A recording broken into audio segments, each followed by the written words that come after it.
And on January the 16th, 1865, General Sherman issued Field Order Number 15, which gave the freed slaves all of the land from North Carolina down to Florida, from the Sea Islands 30 miles inward, through Field Order Number 15.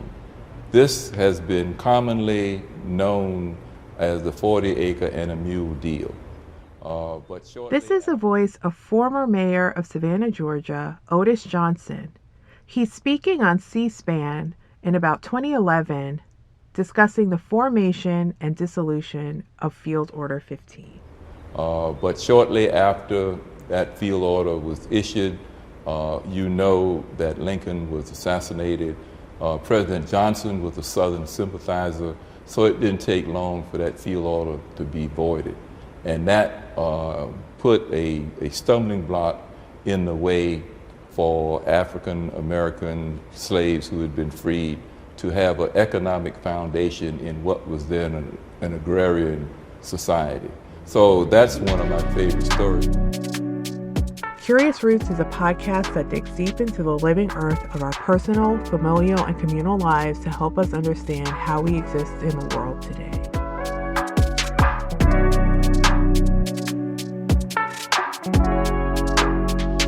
But among some of the first families there, we would find, say, the former soldiers such as Mustapha Shaw, Robert Delagal.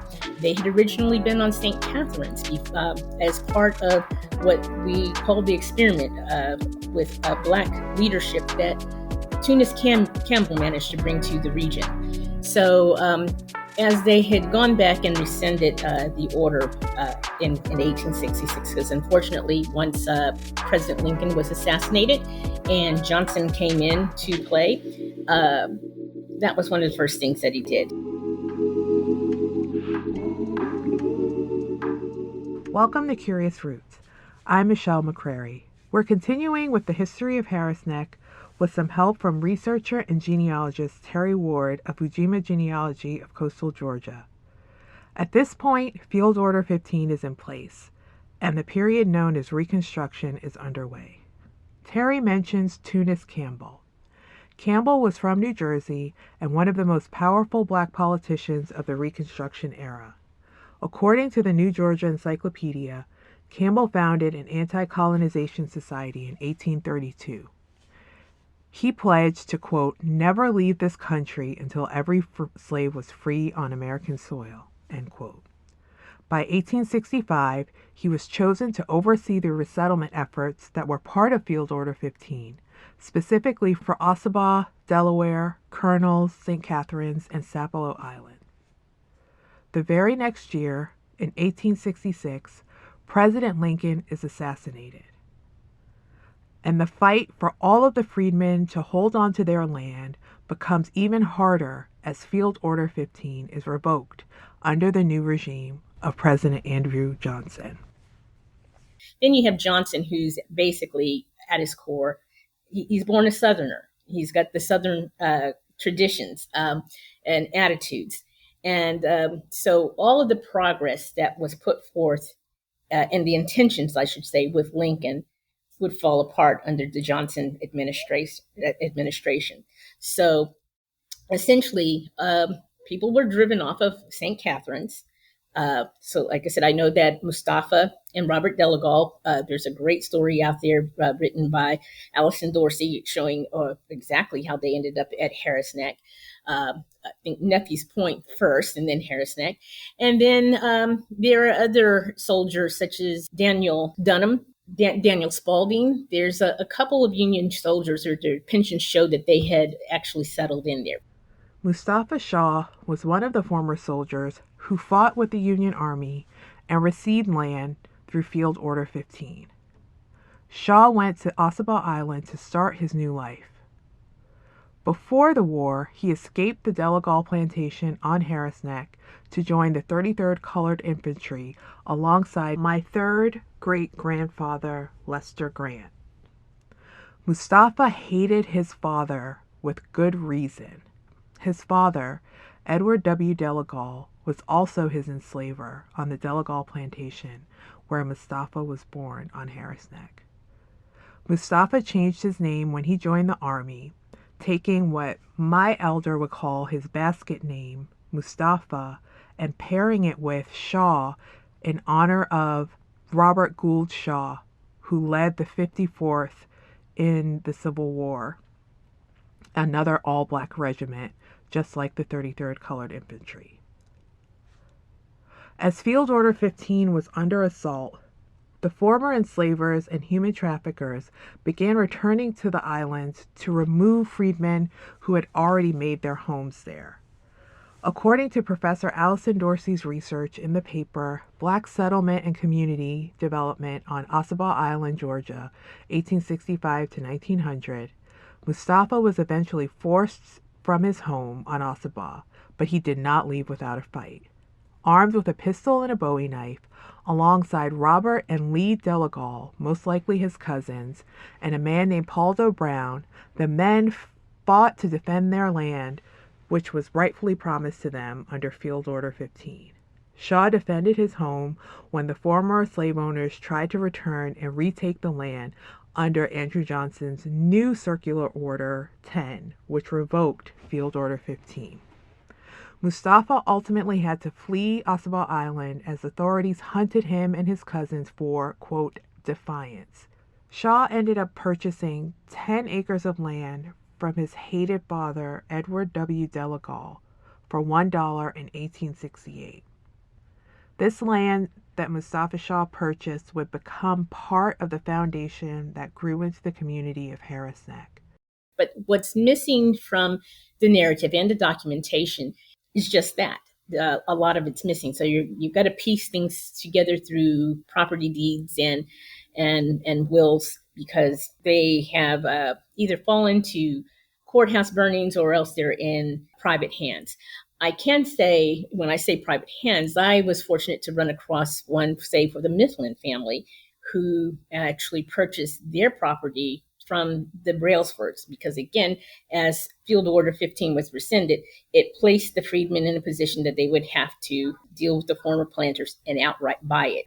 According to pension records Terri generously shared with me, after the Civil War, Mustapha was among the people who helped my third great-grandparents, Lester and Elizabeth Grant, move back to Harris Neck from St. Catherine's Island. I would imagine that they were among those who were driven off of St. Catherine's once Field Order 15 was revoked. So between 1868 and 1875, it's kind of miraculous, but we see these land contracts, labor contracts coming in basically, where these returning freedmen are negotiating to work, for the former planter. And first thing they did is they followed what Garrison Fraser had asked for, is to acquire property and land. So they become landowners, and with that responsibility, the males at least, become voters. And the whole nature of the Low Country community, the leadership, you have basically now a demographic that is predominantly African American, because the ratio was, say, 4 to 5 African Americans for every white European male voter. And you have a real shift in the community in terms of who's wielding power and how it's used. And this is kind of, again, one of the parallels that should be pointed out when we look at what's going on now versus what happened then. Because basically you expand now the pool of voters. You have voters that, up until this point had been marginalized and ignored. And now they have a powerful voice. And they're the core of the community. And the parallel that I like to make is when we look at today, we have brought in, we're such a diverse country now, and the demographics are changing. We've had an African-American president, and it's very similar in terms of the feel and the energy that you see at that point. And basically, there's pushback. So my ancestors enter this period where their ability to live as free citizens is continually under attack. the ability for people attempting to make their lives anew on the Sea Islands was continually undermined and thwarted. Now would be a good time to reflect on the fact that Mustapha Shaw was Miss Mary's grandfather. Her grandfather. I know there's a fiction that all of this happened so long ago and this is all in the past, but Miss Mary is a woman that I met and that I knew, and this was her grandfather. Her grandfather fought in the Civil War. We're not so far from this past. Historian, educator, and author Carol Anderson, in her book White Rage, says that after the Civil War, quote, America was at the crossroads between its slaveholding past and the possibility of a truly inclusive, vibrant democracy.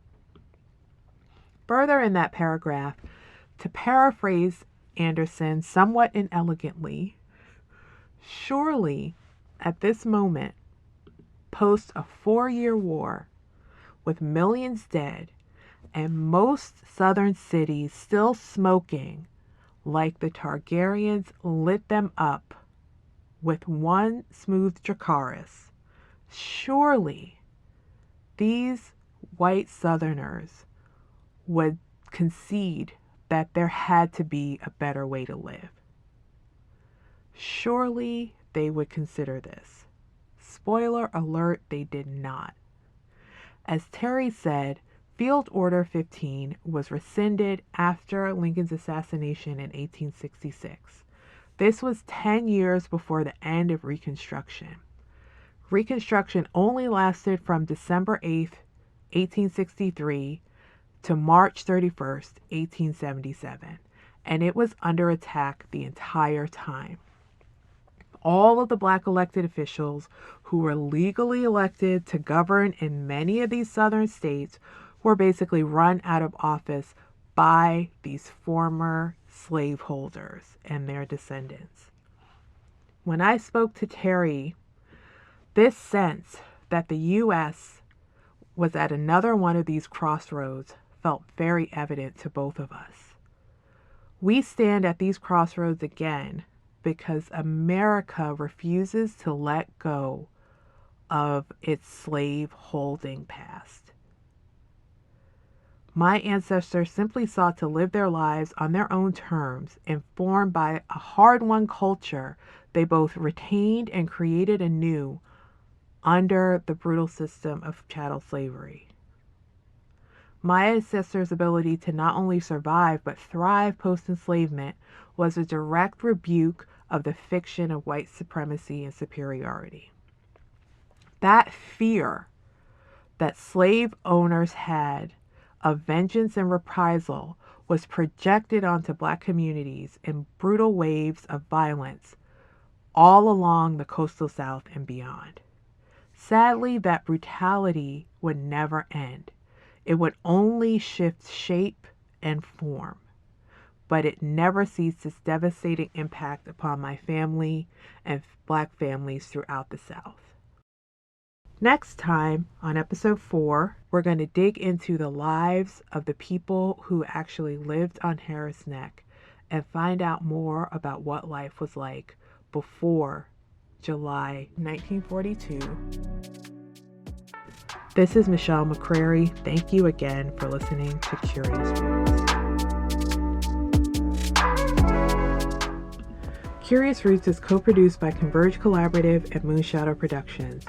Our theme music is courtesy of Mackay Beats. Please rate, review, and subscribe to the podcast on Apple, Spotify, Stitcher, or however you listen to your podcast. Don't forget to check out CuriousRootsPod.com if you want to learn more about what you've heard. Big thank you to our producer, Pat McMahon. My deepest gratitude to Mr. Wilson Moran and to the community of Harris Neck.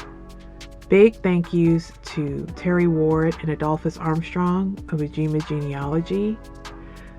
And thank you to my relatives who are now with the ancestors, especially Miss Mary Moran and my grandmother, Margaret Basin White.